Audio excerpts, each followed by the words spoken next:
Hello everybody and welcome back to DreamHack Summer 2013. We've not gone anywhere yet. We've got 3 more games to go. We've got 3 more amazing series to go, Apollo, I think is the best way to put it, to wrap things up for the group stage #1. What just happened? Did you put on an accent? I'm just having a bit of fun, that's all.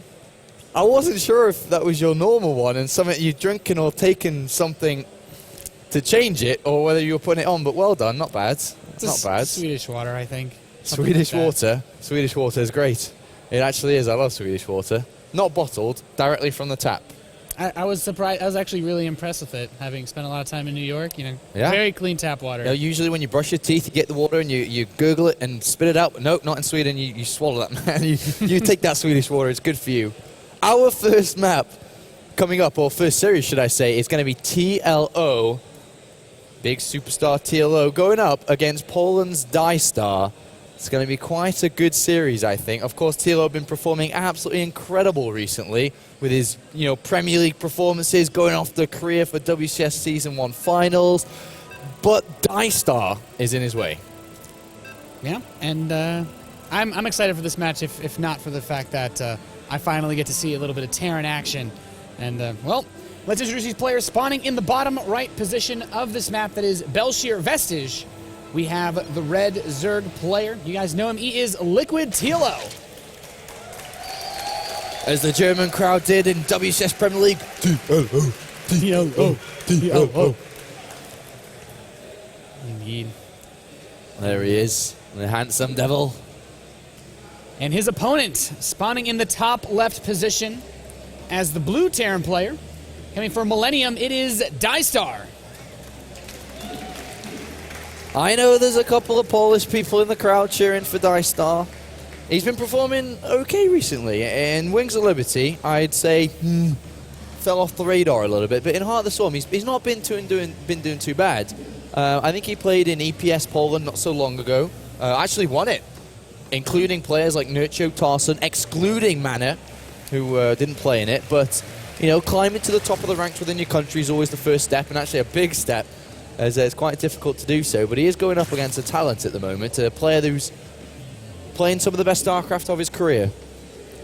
Yeah, I'd say you'd know a little bit more about that than me, with TLO being one of the few foreign players to actually make it over to the WCS finals that you were able to cast. So he's exactly what you said. He's had some amazing performances recently, and I'm actually really curious to see how far he can get into this bracket, considering the competition that's here as far as the other foreigners go. TLO's been doing rather well for himself, especially in the Premier League, where he was able to get that 5th place spot in the consolation matches against Lucifron. If you remember those games, incredible cheesy games, TLO. Slap you on the wrist for that later. So we'll see what he's going to bring to the table here. He played in Korea, he's getting a lot of experience, but despite getting 5th place in WCS Europe, which is a great feat, in tournaments, he is capped at a certain point, and it's the round of 8. He cannot get past the quarterfinals no matter how hard he tries. The last DreamHack event, it was only the round of 16 as well in Stockholm, so he's got a tall task ahead of him this weekend. Yeah, and it could be things like mental blocks. You get into that situation where there is so much pressure. He's a very practiced player as far as regiment goes. So you get into the nitty-gritty of things, and that's where the schedule, it can't carry you all the way. You have to be able to play in those high-pressure situations. So I feel this is another solid opportunity to try to make that play and actually get that big victory that he's been looking for. Well, DieStar plays for Millennium, man, and those Millennium Terrans have been absolutely incredible for themselves recently. Daishi, 4GG, and now DieStar's chance to do well for his team.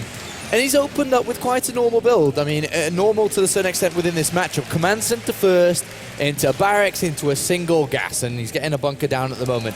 On the other hand, though, TLO completely gasless at this point. Completely. Even that drone wanted to be an extractor, but it was denied. Yeah, I think that's a good point, though, that the other Terran competition on the team Millennium.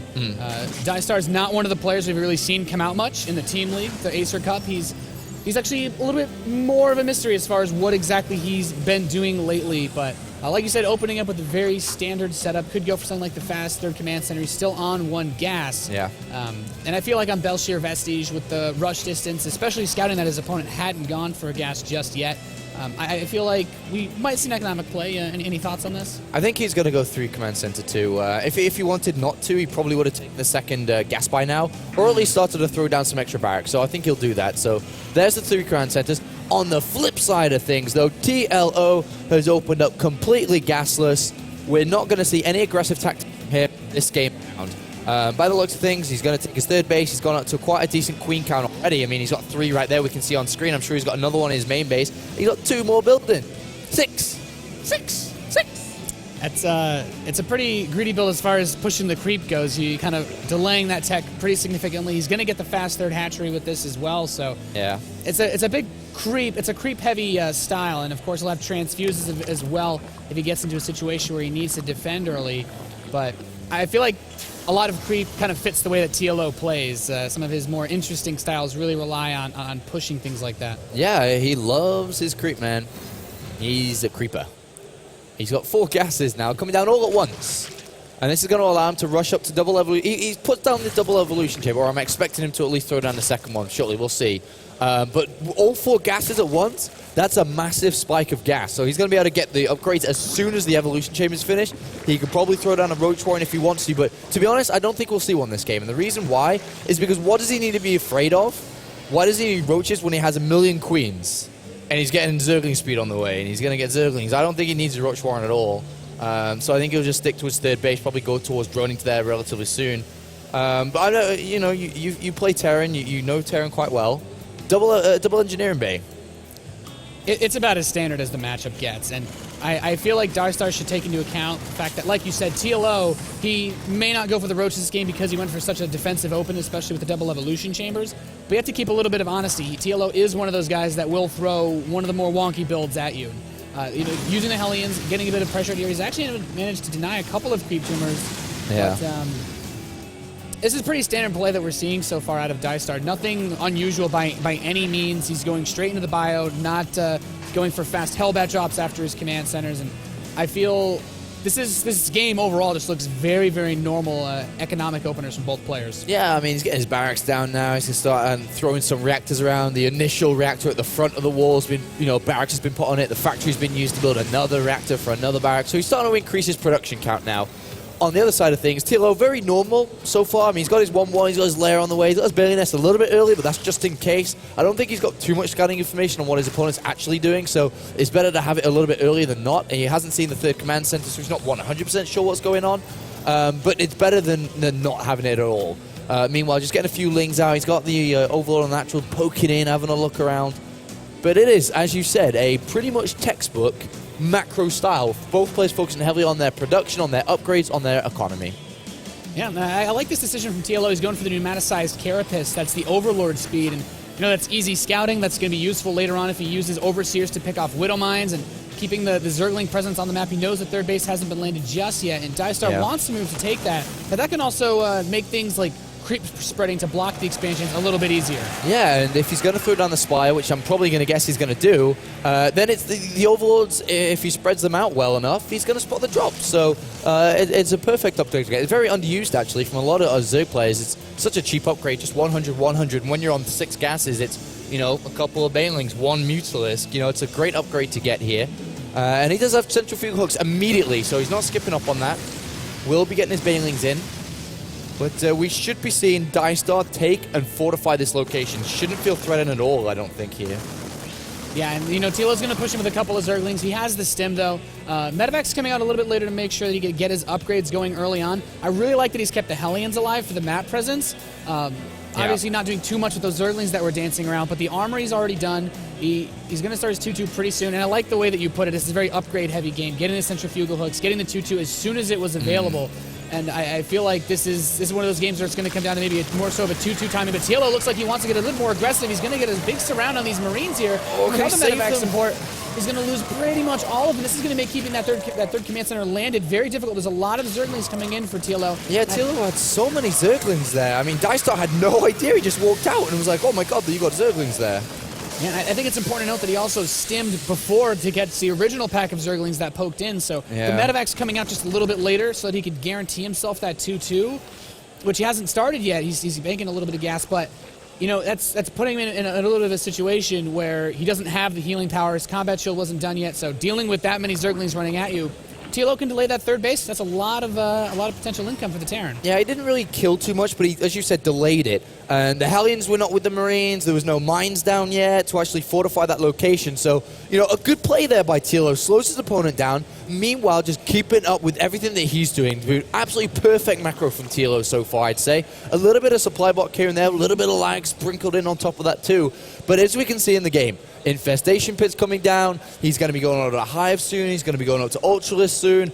And we do see a second factory. The second factory coming in for DieStar is going to be able to get that tech lab, get that drilling claws upgrade down. He's going to be able to just play the game out from this location. And at the moment, I'd say that TLO has a little bit of an edge just because he slowed down his opponent. But overall, a pretty equal game. Yeah, and I feel like TLO will have a pretty good opportunity to use his 2-2 being started barely earlier than DieStar. Other thing to note, of course, he's not going to be able to jump straight into his 3-3 as the infestation pit just started, so there's not really a hive coming in. Yeah. But around the time that the 2-2's done, we could also see him move in, try to do a little bit more play with the Mutalisks that he does now have coming onto the field. And well, he already has the Overseer speed upgrade, so picking off these Widow Mines is going to be a little bit easier for him. He is going to step towards this tower on the east side. What's going on? And we still have a little bit of lag. Adebisi grabs that pause in there. That could have been quite dangerous that both players are moving into an potential engagement there. Not too sure what's going on, so we're just going to have to keep tight for the time being while we just have a quick look and make sure everything is okay. But quite a solid game one from both players here. I mean, not too many mistakes, not too many flaws, pretty just straight up, as we mentioned, just normal play. I'm a little surprised. I usually expect the craziest stuff from TLO, either the forward proxy hatch just to get the creep spread rolling forward, potential Nidus play, but we do see. I feel a little bit less standard play from TLO. So getting a game like this, going for the macro, going toe to toe with DieStar, is a really great way to get yourself psyched up for a series.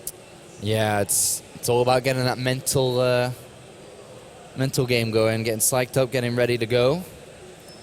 TLO always very comfortable when he plays in that kind of zone, as we saw a lot of that over the last couple of weeks from him. So he did have the problem, which is why I'm actually smirking away here. German observer did drop out of the game, and TLO's like, sorry for the German. Sorry, it's probably German internet. So we'll be jumping back in a couple of seconds here. But yeah, it's a good start to game one here of this best of three. Remember, it is a best of three between these two players, and it looks like we are about to jump right back in. So countdown has begun, and the game shall begin. And I guess the last time we saw these Marines pushing towards the eastern tower, the Zerglings have retreated. There's no, the fourth base actually just now getting established for TLO. So this is the economic position he wants to be in now that the third base has been taken. But stepping forward, picking off a couple of creep tumors, DieStar wants to prevent this from spreading too much. And TLO really, he opened up aggressively with the Queens, but 13 minutes, still just about halfway. Widowmine's actually trying to get some shots off on these Banelings. It's actually a really nice connection there, taking out quite a few of them. But the Mutalisks are coming in. Is he going to have enough to stave this off? I'm not so sure the Mutas might be able to get those medevacs. And DieStar, though, he is going for a bit of multi-prong aggression here, at least on the creep side of things. He's going to try to drop this fourth base. Yeah, it's going to be covered, though, quite easily here by TLO. And to be honest, at the moment, DieStar's only scratching the surface of this. He's killed off a couple of creep tumors, but he hasn't really done any damage yet to TLO. And TLO did clean up quite a few medevacs in this game, and that has taken a 15-20 supply lead. A fifth base coming down as well here, and we're going to have to see some decisive blows coming in very soon for DieStar, because unfortunately for him, the Hive is on its way, and we know what that means. He will be going over to the Ultras Cavern ASAP. Meanwhile, TLO keeping his opponent back. No drops at all yet been sent out.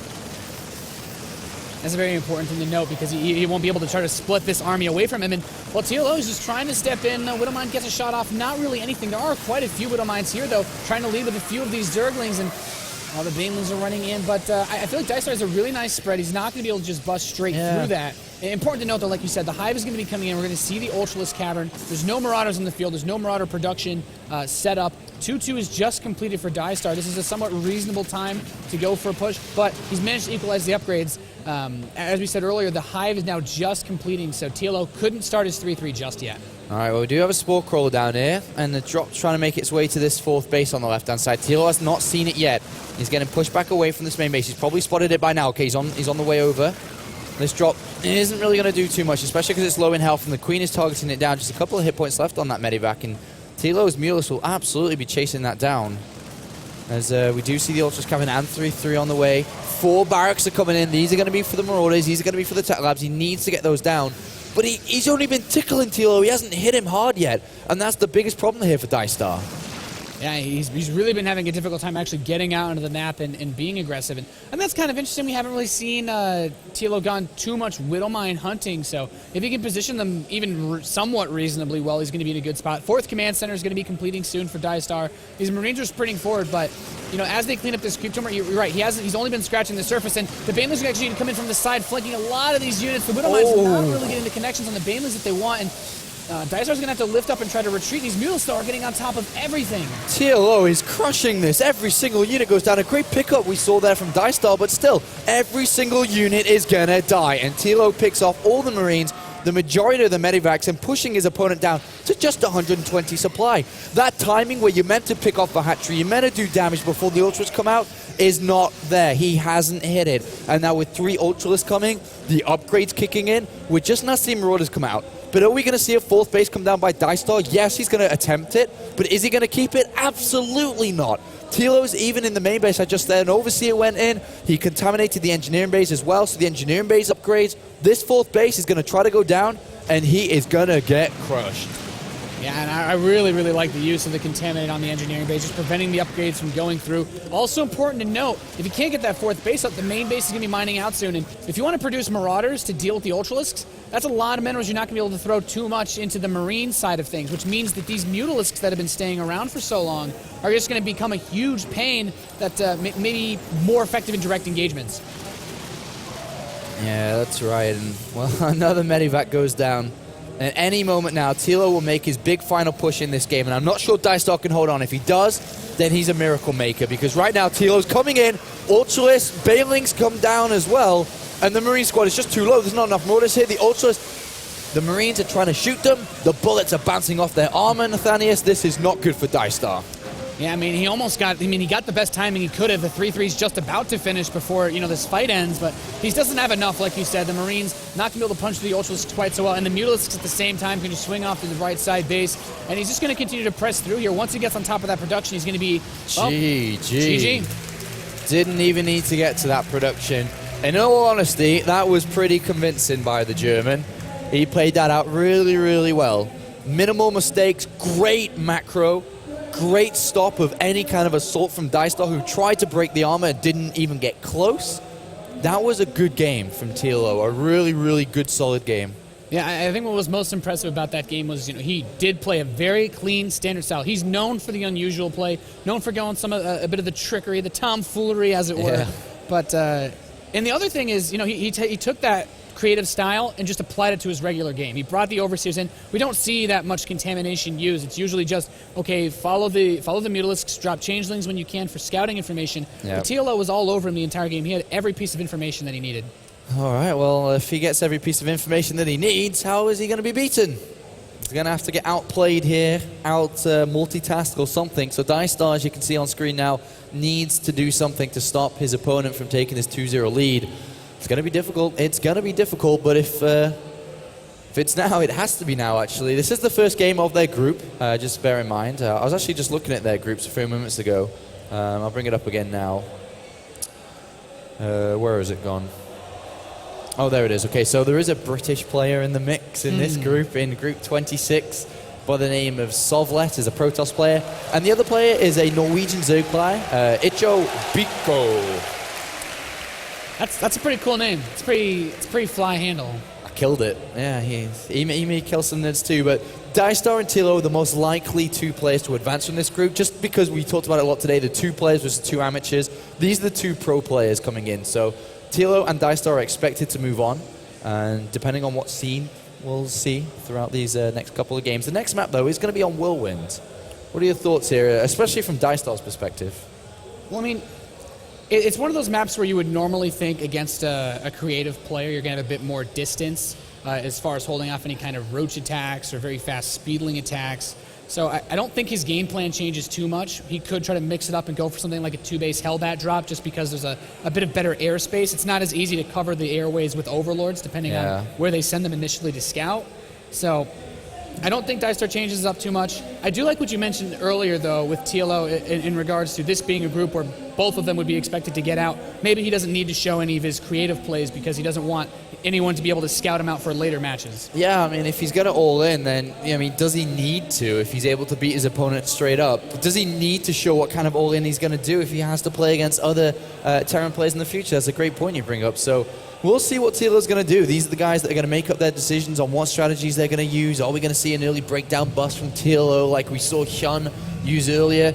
Is TLO going to play straight up? Is DieStar going to do something crazy? In all honesty, though, on a map like Whirlwind, I think DieStar is probably just going to go command center first, man. I think he'll attempt to climb the hill once again, and TLO's going to be at the top of that hill, throwing rocks down, preventing him from coming up, because that's what it felt like in that game. He just couldn't get to where he wanted to be. Yeah, I mean, it's not like he took the wrong steps to get there, but he just wasn't able to make it happen where it counted. Yeah. And I feel like TLO, as far as maps go, you can almost just as easily bust with such a wide opening to the natural on Whirlwind or his Belshir. So if he goes for something aggressive on Whirlwind, it's probably because he wants to just try to get the quick 2-0, maybe say, okay, I played out the one standard game, I feel comfortable enough that I can just smash through with a really standard all-in, like a Roach Baneling bust that's been pretty popular lately, and just try to end this series so we can, get a break for the rest of the day, I guess. I mean, these players have been here pretty much all day now, and it's starting to get a little bit late. It's about 10:30 here, Swedish time, and the majority of players have been here since 10 a.m. If they haven't been playing in their group stages, they've obviously been warming up and just preparing themselves mentally and physically ready for today's games. But it looks like DieStar is now ready to begin these next set of games. We do have 2 more after this as well, so this is the first of 3 of the last set of games for Group Stage 1 here of the DreamHack Summer DreamHack tournament. A lot of DreamHacks in there. And we're about to jump in to map number 2. Your predictions then, is it going to be a 2-0 or is it going to have a drawn-up series 1-1? I think DieStar can rally behind on this map for the control. If TLO, though, if he plays anywhere nearly as well as he did in the last game, I don't see DieStar being able to win the macro game because he just had a great opportunity and he didn't really come that close. Okay. You kind of answered with both there. You said... Trying to take the neutral lance. I like my Terrans. We have had a lot of PvP and ZVZ today. I'll let you take the neutral stance, so that's fine. I think TLO is going to win 2-0. Well, you're probably right. That's right, man. That's what I think. Because he looked pretty damn good in that previous game. Yes, he did. And, well, here he is spawning in the top right position of the map that is Whirlwind as our red Zerg. From Team Liquid, it is TLO.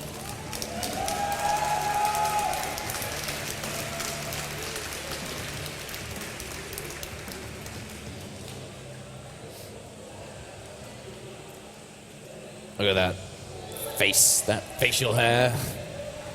Oh, facial hair. And his opponent spawning in the bottom left position of the map as the blue Terran player. A wonderful shot of him. It is Millennium's DieStar.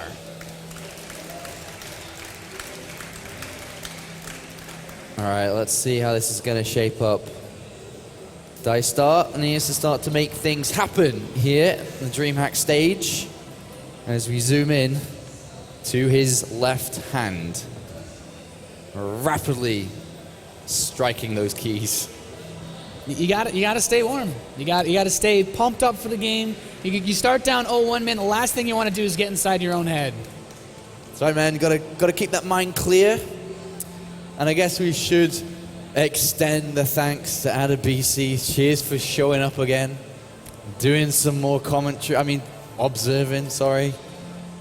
Didn't quite make the cut for the casting job, did he, Nathan? Well, apparently not. They let someone else with facial hair get that one.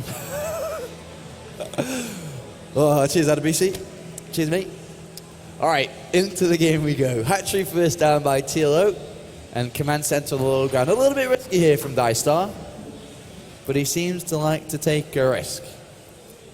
I don't think this is too much to try to pull on this map. It's not 4GG versus Nurchio getting 7 Roach Rush, on cross spawns at the. That was a funny game, man. Did you catch that? Yeah, that was for the last DreamHack actually. That was quite an interesting match, but I don't think TLO plays that aggressively. No, I mean that was. I actually watched all of 4GG's games back, and I watched that one and I laughed, just straight out laughed. Because 4GG is very well known for not scouting whatsoever. So Nurture was like, well, dude, if you're just not going to scout every game, then why can't I just go one base Roach and beat your command to first on the low ground, which he did. So it was quite a fun series. And this is the annoying part. You just have the drone just poking away at your SCV. He's actually getting it quite low. He's only 2 hits away from finishing that off. You don't want to start down 0-1 and then in the second game lose your initial command center building SCV. He might actually need to send another one down at this point. He's running quite low on the hit points at the one that's building right now. And it's rather annoying that, and he goes right on to the next one. He's really delaying that command center. Is he going to get an... Is he... Hold on, I'm watching this. Oh, gosh, almost got that is dangerously close. There's nothing more frustrating as a Terran than losing an SCV building something at the very beginning of the game. He almost killed about 3 SCVs there. He's not going to get out, though. You must pay for that. Oh, not now, though. Not now. The ultimate spite. He's like, yeah, I just poked all 3 of your SCVs almost to death, and I'm just going to take the extract at your natural. He's not going to be able to scout anything really going on here. Of course, he'll know that there's not a lot of Marines being made because he's going to get an add-on for a reactor, but that's pretty standard with this setup going into the factory. A couple Zerglings, though, are going to try to get in here, and I think maybe he was trying to catch these Marines out of position with not being out of bunker. TLO does have another 2 Lings coming in, but the help of that one SCV tanking a little bit of damage. DieStar's not going to take too much from this. No, that's fine. He's fine, man. TLO, though, on the other hand, has got 1 gas in his main base. I don't think he's going to be aggressive with it because he should have had a second one out by now if he wanted to. So what I'm expecting him to do with his single gas, he will need to throw down... Oh, can you... Okay, I thought my mic just cut off. He will need to throw down a second extractor, not that one there, but a second one in his main base soon, because he'll want to get Zergling speed and, of course, double evolution chambers soon. But we'll want also, with his creep spread coming down, a third base to follow this up. But as we see from DieStar, pretty much the same thing again, man. Same build, same setup. And I honestly can't blame the guy. As far as Terran versus Zerg goes, you want to get into the comfortable mid-game position because there's so many early aggressive builds that a Zerg can bring against you.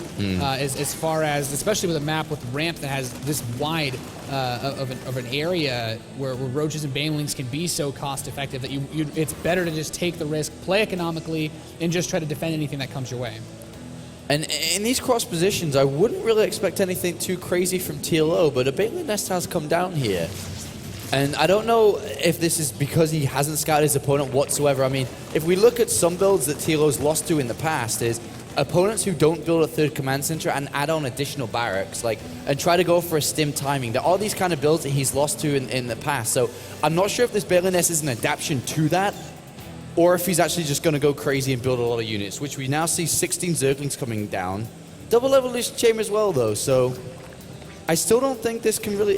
With 16 Zerglings, and let's say you morph 6 Banelings, that's only 14, 12 Zerglings that can do anything here. Yeah. So I'm intrigued by this. I don't think he's going to use it aggressively. I think he's going to build these Lings maybe just to take care of these Hellions. Yeah, and the other important thing to note is that these Hellions are here being very active on the map. So as soon as the Zerglings try to move out, if he either tries to get the Hellions or go past them, he should see them. He could try to swing them around, be a little bit cheeky, but the third hatchery is complete. DieStar's just coming around and harassing as much as he can, but the Zergling speed's going to finish up. Doesn't look like he's getting too aggressive, though. He is starting to move the Zerglings out across the middle of the field, though. Oh, I see what he's doing. Okay, so he's overbuilt his Lings. So he's got one massive set on the left-hand side of this map and one back at home. And what his plan's going to be, he's going to morph actually a lot of Banelings. Probably as many as he can. And he's going to keep his opponent's Hellions on the edge of his creep. And then he's going to go in, bust down the front wall, and aim for the SCV line on the natural, while keeping enough Lings back at home to defend against the Hellions. It's kind of a low economy style, multi kind of attack. I guess he can bring it all together and just go for one big one, but we'll see. The Hellions in the middle of the map now are going to see these.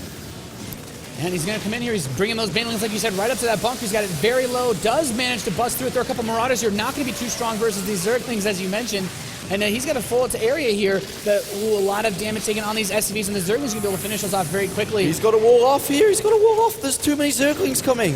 If he doesn't wall off here, he's going to be in a bunch of trouble, and he is in trouble because the Zerglings enter no matter what at this point.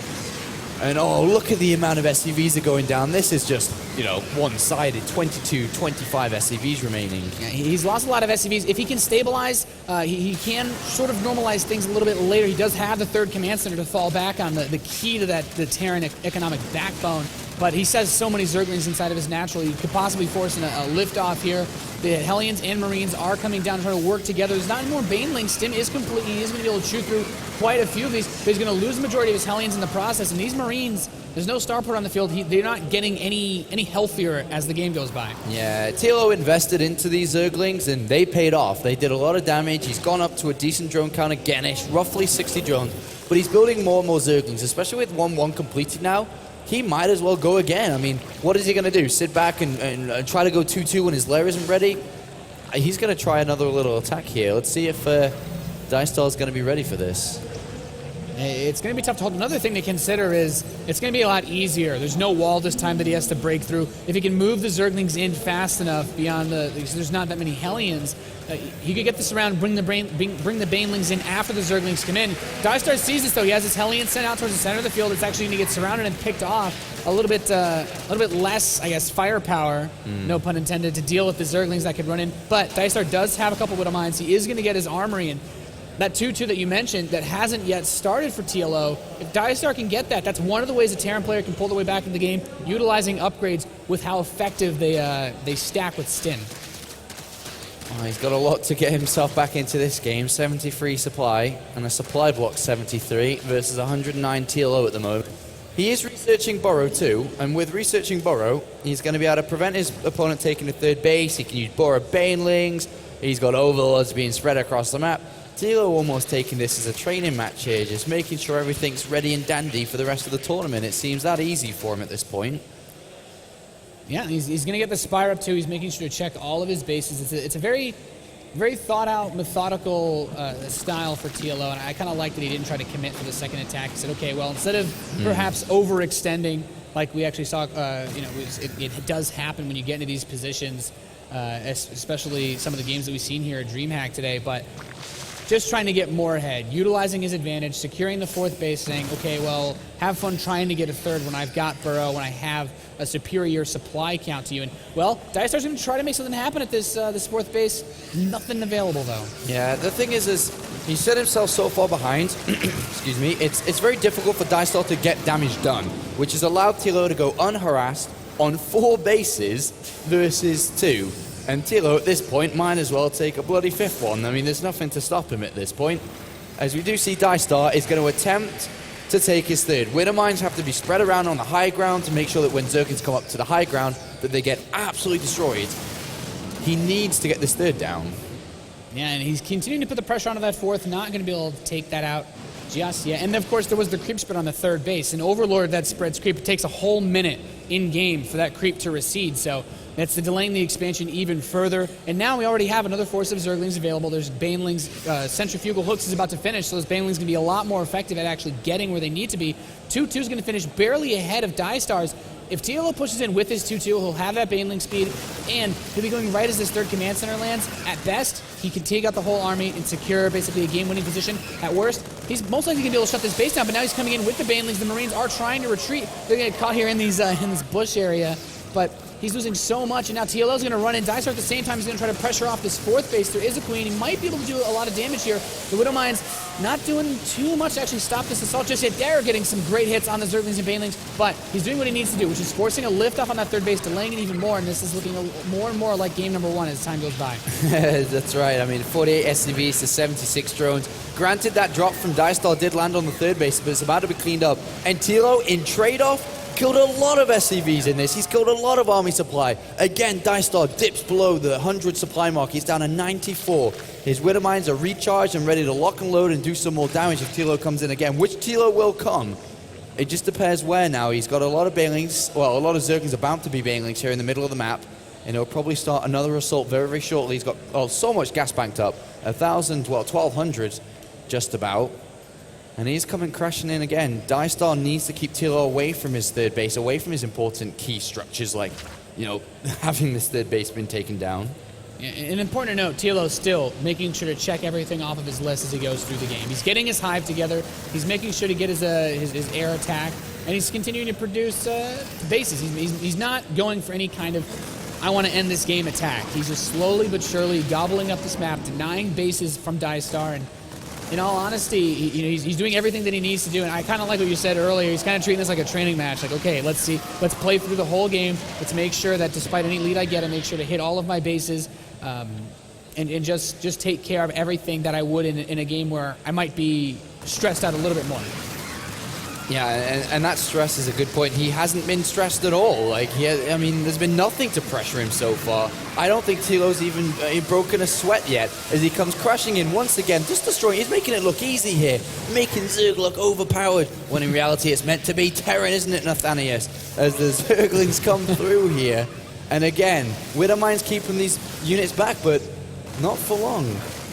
It's gotten to the point where the forces can take out one production wave of the Terran. He's going to get here on top of all of these SCVs, taking out the command center as well. And the Marines are like, come on, we want to fight. And he's like, well, there's nothing left for me to kill, so I'm just going to back off. The Mutalisk will retreat. He's going to be able to garner his forces together once again. The Ultralisk Caverns coming in, +2 Zerg flyer attacks.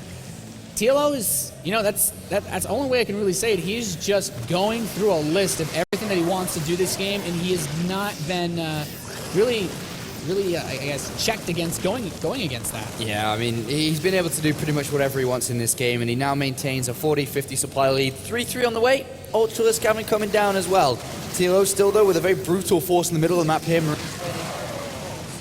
see how much he's going to be able to do here. Is the Mutalisk count so incredibly high. He's doing so much damage. The Zerglings tanking for these. Look at him just getting in there. Come on, guys. Together. Yeah, and there's quite a bit of firepower here for TLO.